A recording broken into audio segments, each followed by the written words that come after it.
All right, so I'm in the room with some key competitors. Obviously, Lexus TX here. But obviously, you have the 7-seat MDX, which is the best-selling 7-seat luxury SUV. Then you have the very popular Infiniti Q60, and equally as popular, if not more popular, Q7, all 7-seaters. Now, hopefully this video really shows you, and you can kind of see now already, I'll pull back, the size difference of the TX. I mean, you can see it kind of dwarfs the MDX right there. The Q7 and the Q60. Q60 to me being the second largest, not just in maybe dimensions, but interior wise. So yeah.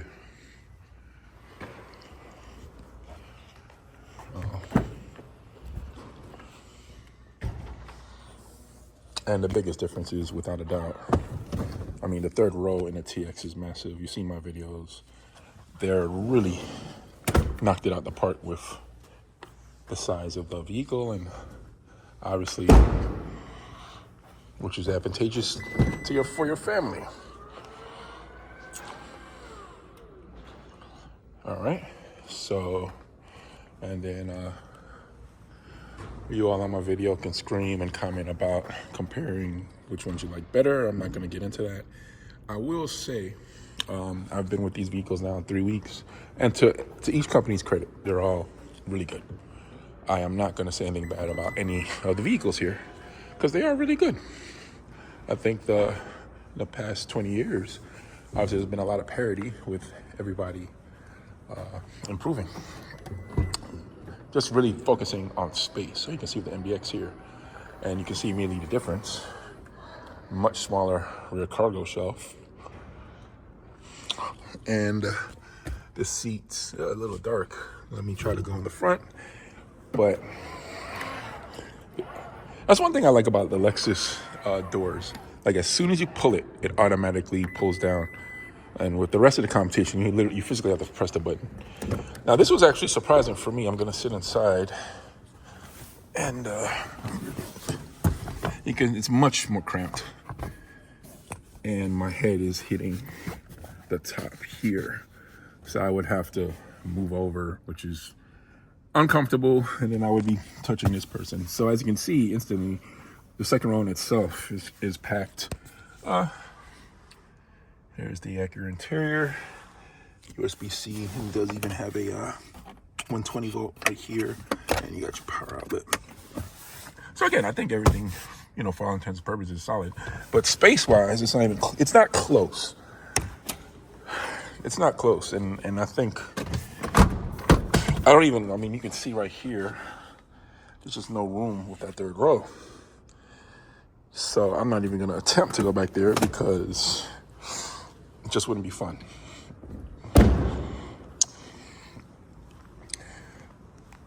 And again, and I just want to show you the difference immediately, right? And you can see, even getting in, you can see how much wider the door is to get inside. And again, you can see the room with the TX. All right, so then I'm gonna go to the Q60 here. More of the same.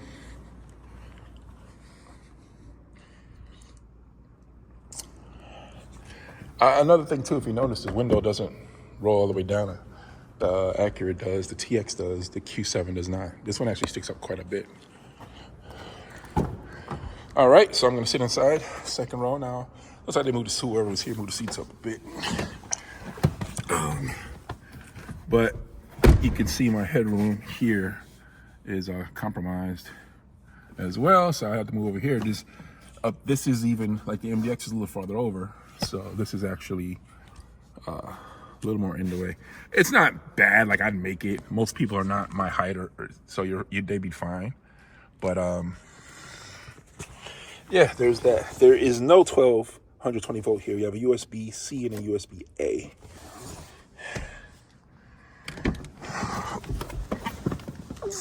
And then I'll show you the third row. So handle, and you can see again just how tiny that is. And I really don't feel like getting back there right now. And they don't make it easy for you to do it either. Can't even figure this out. All right, sorry, I left that down there. All right, we'll check the trunk area. I figured this out last time. There's a button, hold on. There it is. It's over here. All right, that's nicely hidden. So like the MDX, you can see, just not that much room. Obviously, you can move the seat up to give yourself some more room, but it's still nothing close to the TX. Not even close. And not even close with the third row room. And like I said, with the Lexus, you just pull this down. You have to physically press the button. All right. And finally, the Q7.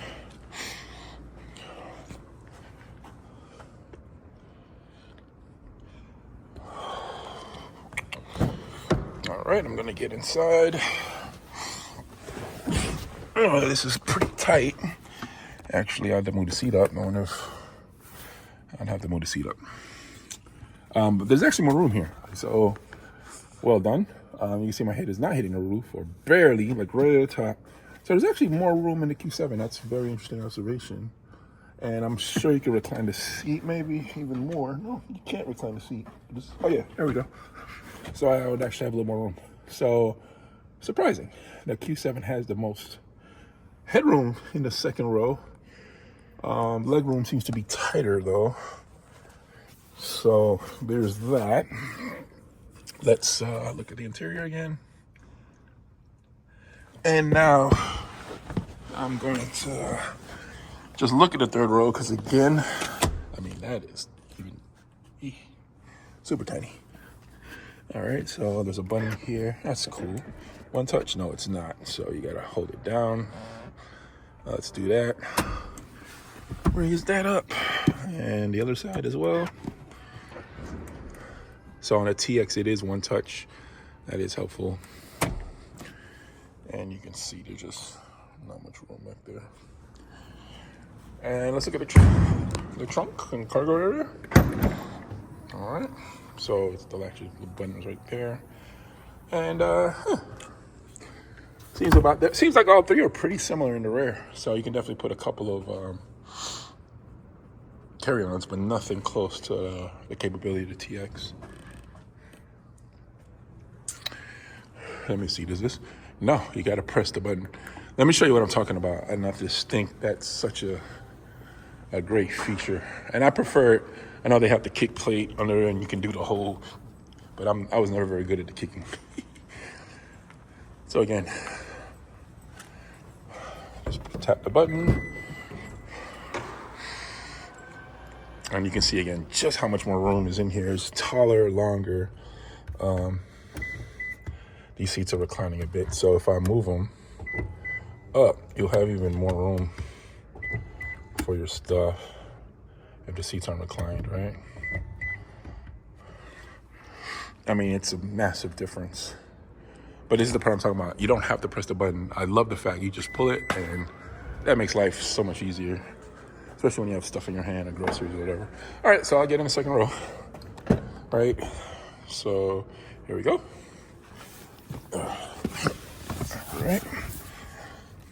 All right, so I'm in. That seat looks like it's all the way back because this seat is further up. This seat is also further back. This is further up. And if it's fine, you can see it's like not even close. Like, look at my head. I'm not touching anything. I'm not. Really impressive. And this also has the full roof. So can't say it's, oh, it doesn't have a sunroof. No. So the difference in room in the TX is it's night and day difference, to be quite frank. And it's much larger than the others. I think about 4 inches larger.